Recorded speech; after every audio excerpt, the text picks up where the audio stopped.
Pagi ini kita bersama-sama akan mendengarkan firman Tuhan dengan tema tidak putus asa. Nah, adapun Alkitab yang akan kita baca dari 2 Korintus pasal 4 ayat 1, 5, 8 dan 9. Mari kita lihat bersama-sama yang ada di LCD ini saudara, atau di TV ini ya.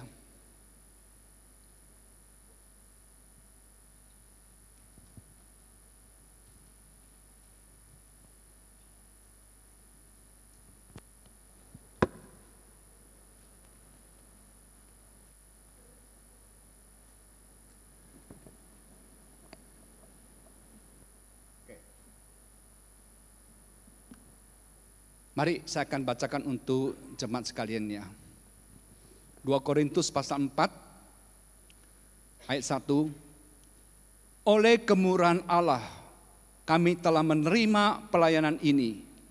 Karena itu kami tidak tawar hati, sebab bukan diri kami yang kami beritakan, tetapi Yesus Kristus sebagai Tuhan dan diri kami sebagai hamba-Mu karena kehendak Yesus.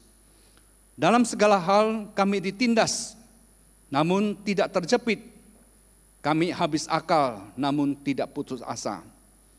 Kami dianiaya, namun tidak ditinggalkan sendirian. Kami dihempaskan, namun tidak binasa. Sampai di sini pembacaan firman Tuhan. Bapak Ibu sekalian, satu kali saya menonton film ya di channel Korea, namanya TV Movies. Kalau saudara abonnemen NNC Vision itu ada itu saudara. Nah, film ini sungguh ya sangat menyentuh hati saya. Di mana menceritakan saudara akan pengalaman dari seorang penyanyi yang sangat terkenal di Korea Selatan bernama Bae Jae-chul saudara ya. Namanya susah sekali diucap saudara. Bae Jae-chul, tidak tahu benar atau salah saudara itu ya. Nah saudara, orang ini betul-betul mempunyai suara yang luar biasa ya, lembut, kuat dan tinggi sekali. Nah ketika itu dia sedang naik daun ya, menjadi bintang top di kancah opera Eropa. Kalau orang Asia mau bersaing dengan orang Barat so memang tidak gampang, tapi dia bisa saudara ya, mampu dia bersaing dengan Eropa, saudara ya. Nah, pada suatu hari ketika dia sedang menyanyi ya, hadir seorang produser musik dari Jepang yang bernama Suwa Sawada, saudara ya. Dia sedang mencari satu tenor baru ya untuk pertunjukan di negerinya, saudara ya. Nah, waktu dia menyanyi, mendengar ini anak muda ini namanya Bae Jae-chul ini nyanyi, saudara. Dia senang sekali, langsung dia tertarik ya. Nah, selesai nyanyi, kemudian mereka mengadakan pertemuan, saudara, dan disepakatilah bahwa Bae Jae-chul ini akan ke Jepang dan akan menyanyi, saudara, dan tanda tangan kontrak, saudara ya. Tapi Bapak Ibu sekalian, ada satu kecelakaan yang terjadi. Kenapa? Karena satu kali waktu Bae Jae-chul ini sedang latihan untuk penampilannya, saudara, tahu-tahu suara hilang, saudara ya. Ya, suara hilang. Ini seperti kayak seorang pendeta, saudara, yang diundang tadi seperti khotbah. Tahu-tahu suara hilang. Piye, saudara ya. Atau tahu-tahu blank ya, naskahnya lupa kabeh, saudara. Tahu mau ngomong apa itu ya. Ini suara hilang sama sekali. Dia kaget sekali. Terus tenggorokannya sakit sekali, saudara. Akhirnya apa? Hari itu dia digantikan orang lain ya. Setelah diperiksakan dokter, dia kaget sekali. Dia mendapat vonis dari dokter bahwa dia kena kanker tiroid, saudara ya. Dan untuk menyelamatkan nyawanya harus operasi. Saudara, betapa frustasinya orang ini. Karena pada waktu dioperasi, ternyata operasi itu kanker sudah menyebar, saudara. Maka pita suara juga harus dipotong, saudara. So bayangkan ya, seorang yang mengandalkan suara, pita suara dipotong, suara jadi apa, saudara ya? Ketika dia sadar, saudara, dia tidak bisa bicara, tidak bisa mengeluarkan suara. Dia sangat susah sekali. Kenapa? Karena ternyata suara emasnya sudah hilang. Ya. Dan dia hanya bisa nangis setiap hari dia. Lalu kemudian dia berjalan-jalan di Eropa, di kota di mana dia waktu itu nyanyi, saudara. Itu poster-poster tentang dirinya, saudara. Itu semua sudah diturunkan itu ya. Tidak lagi ada nama dan sebagainya. Dia ke kantor di mana di situ dia ada tempat khusus, ruangan untuk bagi dia, sudah diambil orang lain ya. Jadi dia sudah dianggap tidak ada lagi. Ya. Dia pulang ke rumah, dia nangis sejadi-jadinya, saudara. Nah, saudara melihat penderitaan yang begitu hebat ya dialami oleh Bai Zaizul.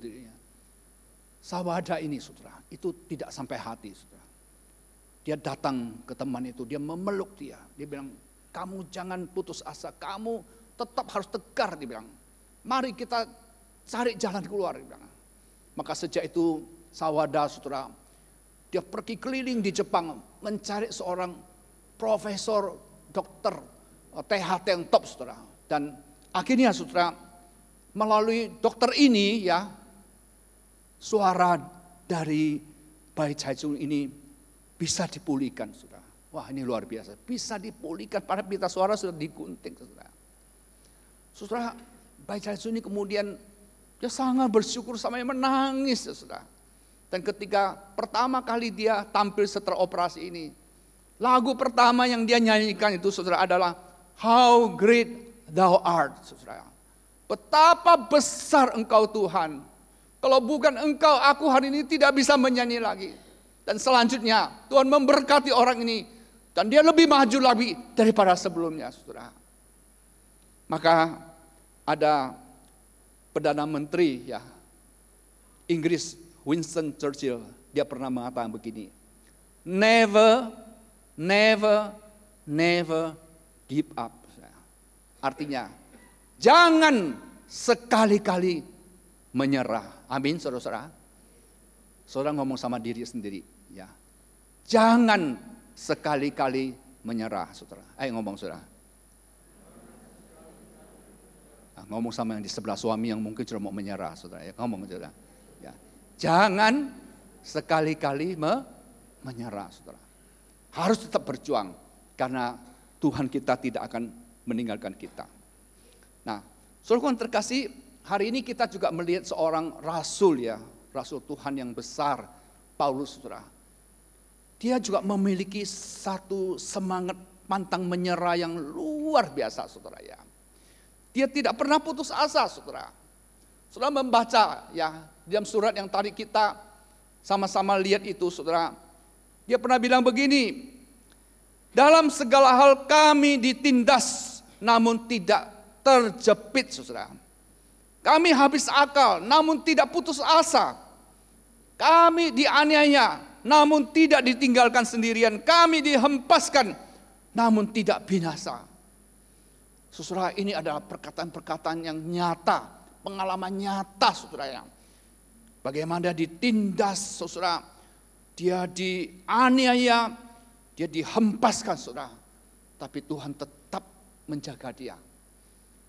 Nah, saudara, mungkin kita bertanya, siksaan apa saja yang diderita oleh Paulus ya, sampai dia menulis seperti demikian. Di dalam 2 Korintus pasal 11 ayat 23 sampai 27, Paulus pernah dipenjara. Paulus kerap kali berada di ambang maut. Paulus 5 kali disesak oleh orang Yahudi. 1 kali sesat, 39 kali pukulan, saudara. Coba kalikan 5 kali 39 berapa kali putaran. Ia pernah dilempari batu hampir mati, saudara. Itu di Filipi, saudara. Dia pernah mengalami karam kapal. Dia pernah terkatung-katung di tengah laut. Ia pernah terkena banjir, ya, dan korban perampokan. Dia pernah kelaparan, kedinginan, kekurangan pakaian dan selanjutnya. Semua penderitaan yang pernah manusia alami pernah dia alami, saudara. Namun semua yang dia tulis ini tidak membuat dia tawar hati, saudara. Tidak membuat dia menyerah, saudara. Ini yang luar biasa sekali, saudara.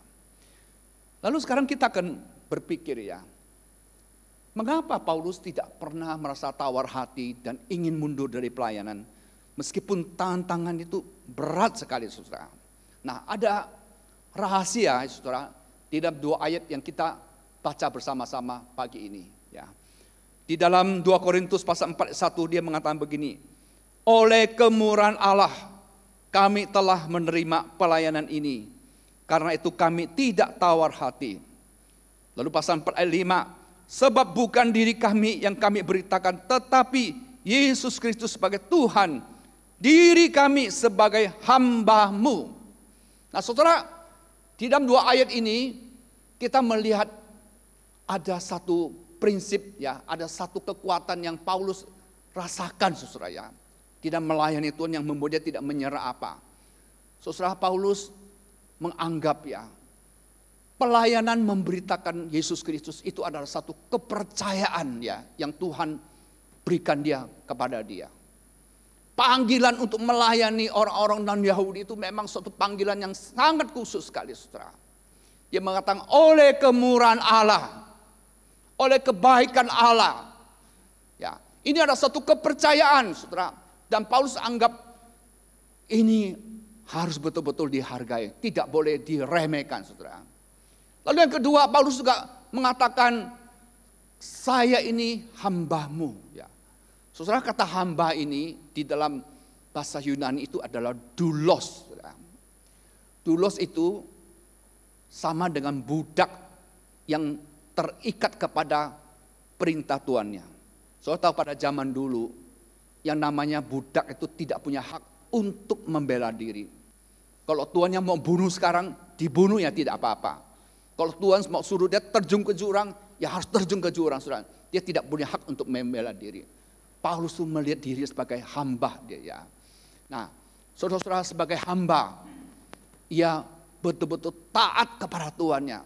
Penderita apapun, saudara, tidak membuat dia kendur, saudara. Kenapa? Karena dia menghargai panggilan Tuhan kepada dia. Bapak Ibu sekalian, pada abad 20, ya, ada seorang pengabar Injil buta, saudara, namanya Changsen dia. Nah, saudara tahu, ya, Changsen ini sebelum dia menjadi pengabar Injil, ya, dia adalah seorang pemuda yang sangat beringas, ya.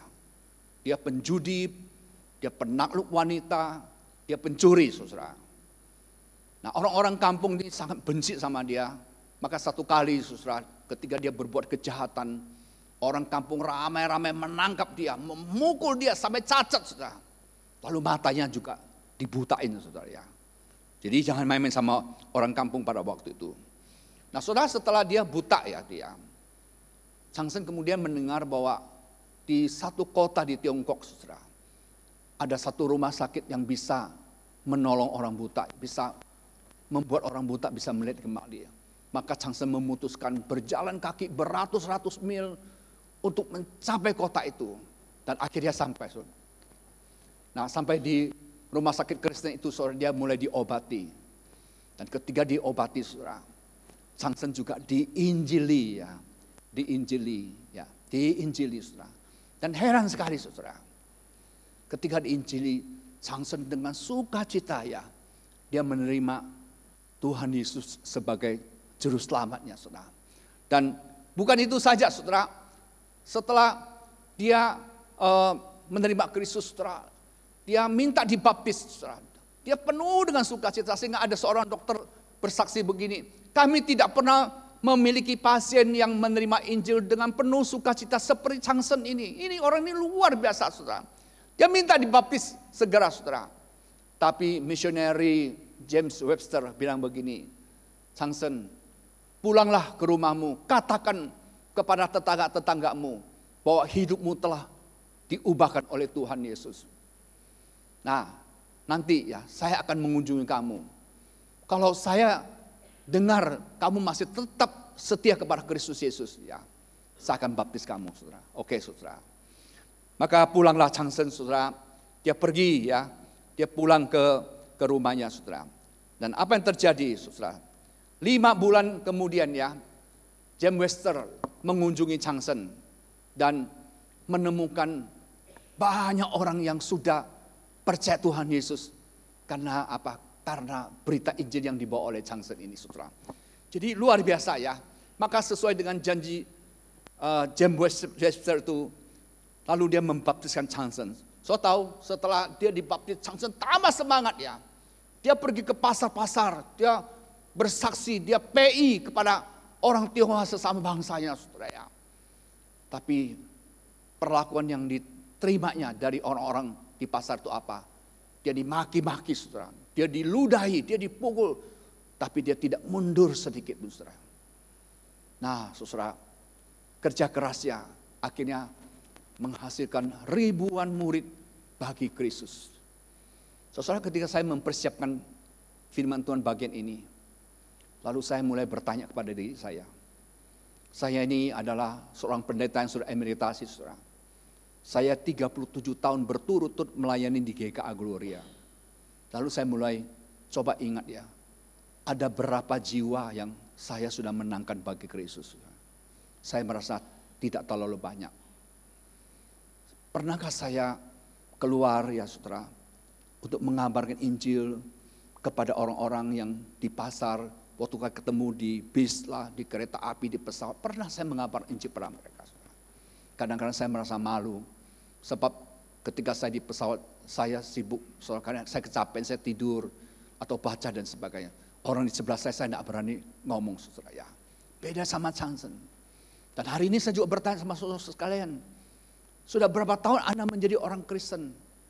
Permisi tanya, berapa jiwa yang Anda bawa untuk Kristus Yesus, saudara? Janganlah kita pulang ke surga sendirian, saudara. Dan engkau tidak pernah membawa jiwa. Hari ini engkau sibuk pagi, siang, malam. Pagi, siang sibuk cari uang, saudara. Cari kemuliaan dunia.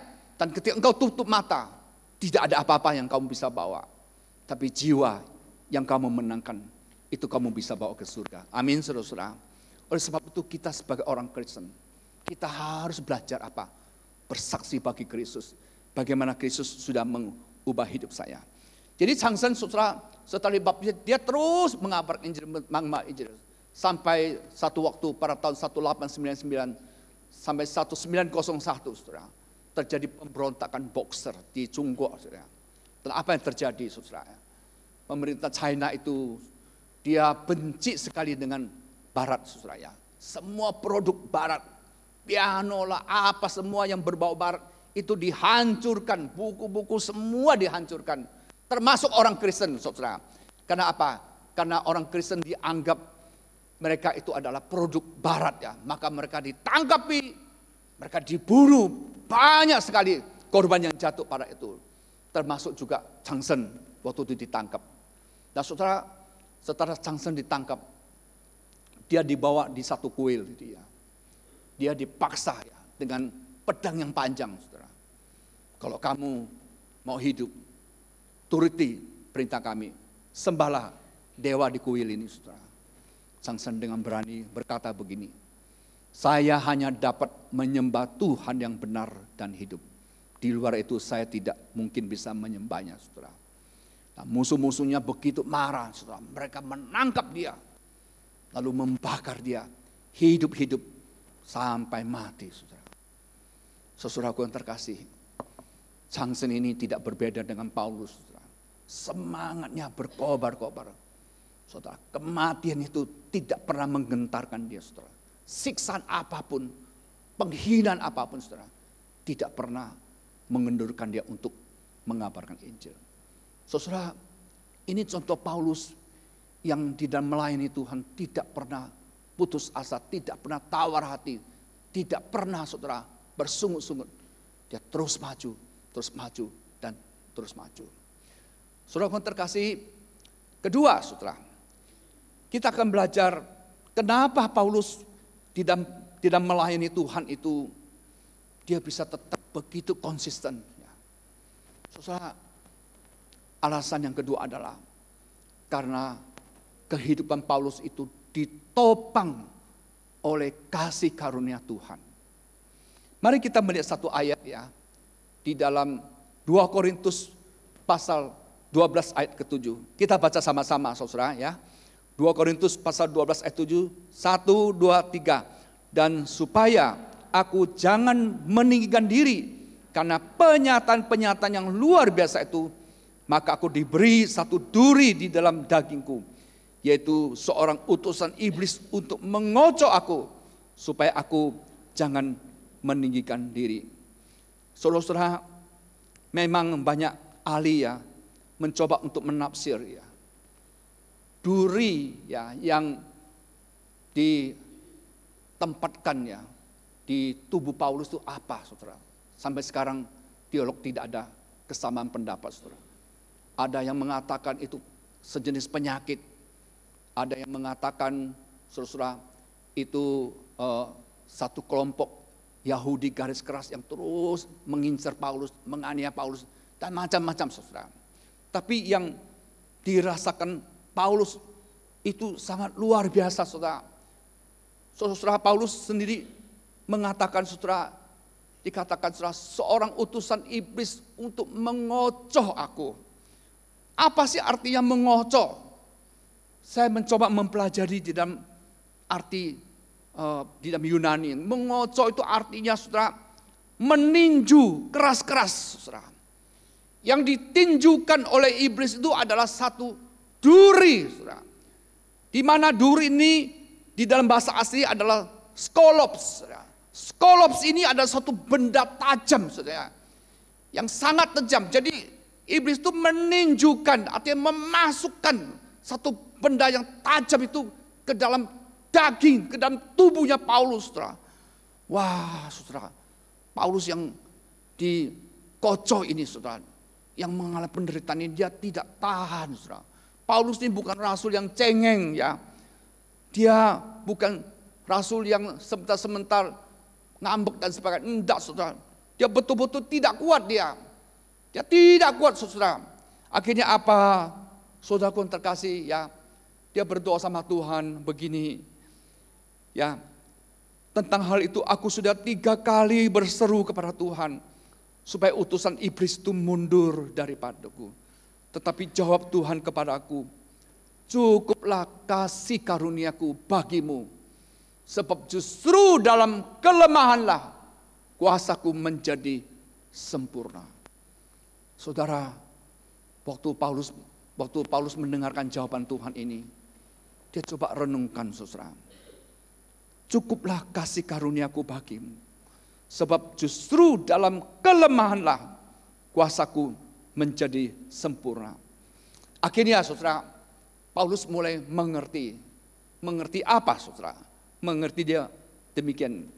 Walau Allah tidak mengambil duri dari tubuhnya, Allah memberikan kasih karunia-Nya, atau Allah memberikan kekuatan ilahinya. Untuk apa? Untuk menopang Paulus, untuk menanggulangi penderitaan Paulus, saudara. Jadi duri tetap ada, tapi Tuhan berikan kasih karunia-Nya. Saudara, satu kali ya, ada seorang pendeta di Tiongkok ya, pada abad 20-an, betul, saudara. Nah, Watchman ini, saya mengutip ini, saya hanya kasih contoh, saudara. Saya tidak setuju dengan teologinya, karena teologinya menurut saya tidak sesuai dengan teologi reform ya, yang dianut GKT maupun GKA, saudara ya. Nah, saudara, tapi orang ini saleh hidupnya ya, dan sungguh-sungguh melayani Tuhan. Saya juga sangat simpati dengan dia, saudara. Dia banyak memenangkan jiwa ya bagi Tuhan di Tiongkok, saudara ya. Di zaman dia ini, saudara, dia hidup pada zaman Wang Mingtao, saudara. Dia juga zaman hidup sama pendiri Saat, saudara ya. Yaitu siapa namanya, kita punya pendiri Saat yang lalu, saudara ya. Dia sangat energi, saudara ya. Nah, Watchman ini ketika dia berumur 50-an, dia mengalami satu sakit penyakit yang sangat-sangat membuat dia menderita, saudara. Meskipun dia sudah ke dokter, minum obat apa, penyakit tidak sembuh. Maka dia doa sama Tuhan ya. Tuhan, kasihanilah Tuhan. Karena penyakit ini membuat saya tidak bebas lagi untuk melayani Tuhan. Kalau boleh angkatlah penyakit saya ini, saudara. Dia terus berdoa, terus minta sama Tuhan, saudara. Nah, sampai satu malam ya, watchman ini bermimpi, saudara. Apa mimpinya? Dia bermimpi dia naik satu perahu ya, melewati satu sungai, airnya tenang ya. Tapi sampai satu waktu, tahu-tahu perahunya ini berhenti karena di depan ada satu batu yang besar, saudara. Dan pada saat itulah Tuhan bertanya kepada watchman ini, hambaku, saya kasih kamu dua pilihan. Yang pertama, apakah engkau ingin aku menyingkirkan batu yang besar ini supaya perahumu bisa lewat? Atau aku meninggikan air sampai melewati batu yang besar, kemudian perahumu bisa lewat. Batu ada di situ, tapi saya tinggikan airnya sehingga kamu bisa lewat. Terus setelah dipikir-pikir, saudara, watchman bilang, Tuhan, saya pilih yang kedua saja. Saya pilih air ditinggikan supaya perahu saya bisa lewat. Nah, saudara, dari situ dia mulai memahami bahwa Allah tidak akan mengangkat penyakit, tapi Allah akan memberikan dia anugerah lebih sehingga dia bisa, saudara, menanggung penderitaannya. Saudara, ini ada satu pelajaran yang penting bagi kita sekalian pada hari ini, saudara. Jangan gampang-gampang putus asa. Amin, saudara-saudara. Kadang-kadang Tuhan mengizinkan sesuatu, saudara alami. Dia tidak mengangkat masalah saudara. Ya. Misalnya saudara punya suami yang cerewet. Ya, suami yang saudara mengatakan, dulu kok aku tahu kamu seperti gini, aku tidak mungkin menikah, lebih baik aku jadi itu biarawati misalnya itu. Ya. Terus suami juga mengatakan, kalau aku tahu kamu seperti begini, saya lebih baik jadi Hoesio gitu ya. Misalnya contoh begitu, saudara ya. Kadang-kadang kita nyesel, aku kok bisa gitu. Terus kadang-kadang lihat anak nakal, tahu dulu kok gini ya, lebih tak cekik sampai mati gitu ya. Kok nakalnya bukan main. Aduh. Waktu saudara merasa punya perasaan seperti ini, saudara ya. Tapi Tuhan kadang-kadang tidak menyingkirkan masalah itu. Tapi saudara jangan lupa, di saat yang sama Tuhan juga memberikan anugerahnya, saudara. Kasih karunia-Nya, saudara. Sehingga saudara tetap bisa melewati permasalahan yang ada. Amin, saudara-saudara. Itu janji Tuhan kepada kita. Maka sampai di rumah ya, saudara harus berubah paradigma. Ya, Tuhan, kalau Engkau izinkan kesulitan, Engkau juga janjikan kekuatan kepada saya. Amin, saudara-saudara. Dia izinkan kesulitan, Dia juga berikan kekuatan. Sehingga kita tidak mudah putus asa. Ya, kita tetap tabah terus menjalani hidup ini. Saudara, saya akan mengakhiri khotbah saya hari ini dengan satu cerita lagi, saudara. Mungkin di antara kita banyak yang mengerti ya, orang ini yang bernama Eric Yuan, saudara. Dia adalah pendiri dan CEO dari aplikasi Zoom. Saudaraku yang terkasih, di awal-awal daripada perjuangan Eric Yuan ini, saudara, itu tidak gampang, saudara. Tapi setelah Zoom ini kemudian dipakai secara luas, saudara perhatikan seperti begini ya. Kalau saudara ingin rapat dengan orang dari Amerika, dari Eropa, dari mana saja ya, kita janjian jam saja, saudara. Kita bisa berkumpul, kita bisa melihat muka satu sama lain. Dulu kalau seminar ingin mengundang satu pembicara dari Amerika, kita harus bayar tiket begitu mahal, saudara ya. Lalu kita harus mendatangkan peserta yang dari Irian, dari Sumatera menghabiskan dana yang banyak sekali. Sekarang kita mau adakan seminar, kita cukup Zoom. Ya, pembicara tetap di Amerika, saudara ya. Semua peserta dari pulau manapun bisa ikut melalui Zoom, saudara. Ini luar biasa, saudara. Ya, yang ditemukan oleh Eric Yuan ini. Saudara melihat ya, di awal-awal dari perjuangannya itu, pada Desember 2019 itu, dia cuma berhasil sudah menjual 10 juta ya, 10 hari. Tapi ketika pandemi datang, saudara, Maret 2020, saudara, aplikasi itu terjual 200 juta. Pada April 2020 terjual 300 juta. Dan sekarang saya tidak tahu berapa juta, saudara. Tapi saudara, sebelum dia dia mempopulerkan namanya ini Zoom ini, saudara. Coba kita lihat perjalanan hidupnya. Erik ini lahir di provinsi Shandong, saudara. Dia mempunyai gelar sarjana, master di bidang teknik, saudara. Nah, saat Erik masih kuliah di RSC, saudara, dia mempunyai seorang pacar ya, di mana untuk menemuinya dia naik kereta 10 jam lamanya.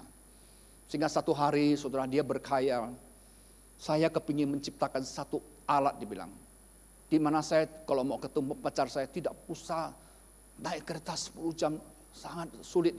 Saya cuma pasang perangkat itu, saudara, saya picit sana, lalu saya bisa langsung ketemu dia, langsung bisa ngobrol-ngobrol, saudara. Dia mulai pikirkan caranya bagaimana.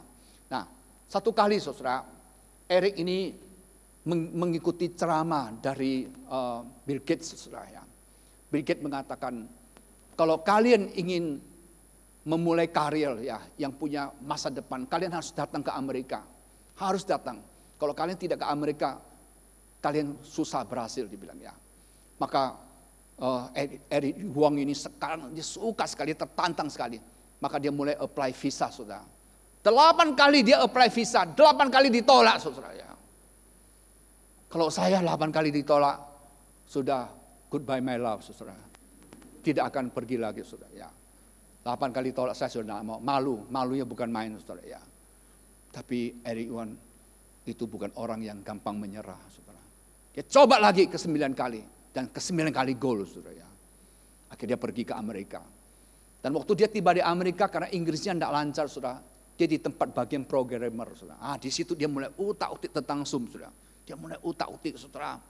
Dan kemudian satu kali, saudara, di perusahaan di mana dia bekerja namanya Video WebEx itu mulai merosot ya. Akhirnya dibeli ya sama Cisco ya pada tahun 2007. Nah, Cisco ini mempunyai satu aplikasi juga mirip Zoom ya, tapi saudara ketika aplikasi dilancarkan, saudara, yang banyak keluhan sekali, saudara.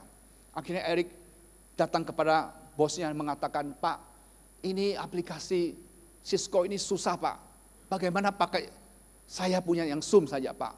Wah, bosnya marah sekali ya. Bos bilang, tidak bisa, saudara. Akhirnya Erik berani, saudara, mengambil langkah.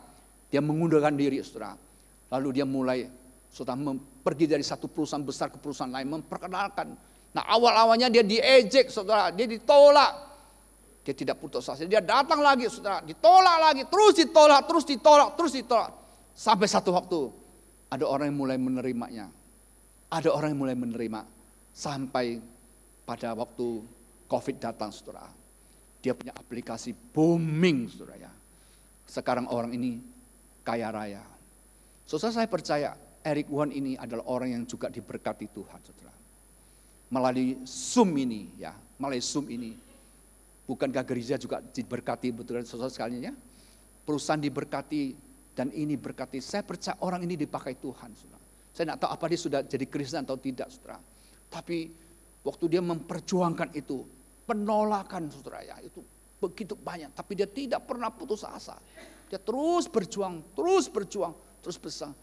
Sehingga menghasilkan buah yang manis. Saudara, ada satu kata ya, saya mau saudara baca bersama-sama dengan saya, saudara. Saya baca, saudara ikut saya baca. 1, 2, 3. Never give up. Today is hard. Tomorrow will be worse. But the day after tomorrow will be sunshine, saudara. Saudara yang mengucapkan ini Jack Ma. Ya, orang ini mengalami pengalaman gagal itu, bukan main. Dia pernah tulis, kalau saudara buka itu cerita tentang itu, saudara. Ada perusahaan Kentucky Fried Chicken mencari 23 pegawai, yang daftar 24, saudara. 23 semua diterima, 1 ditolak. Yang ditolak itu siapa, saudara? Ya Jack Ma, saudara itu. Banyak cerita dia ditolak. Tapi dia tidak pernah putus asa, saudara. Dia mengatakan, jangan menyerah. Hari ini sulit, betul. Besok mungkin lebih sulit lagi, lebih buruk lagi. Tapi lusa, dia bilang, the day after tomorrow will be sunshine. Saudara, sinar matahari akan terbit. Ya. Mungkin sekarang kita menghadapi badai apa, saudara, ya, hujan lebat apa.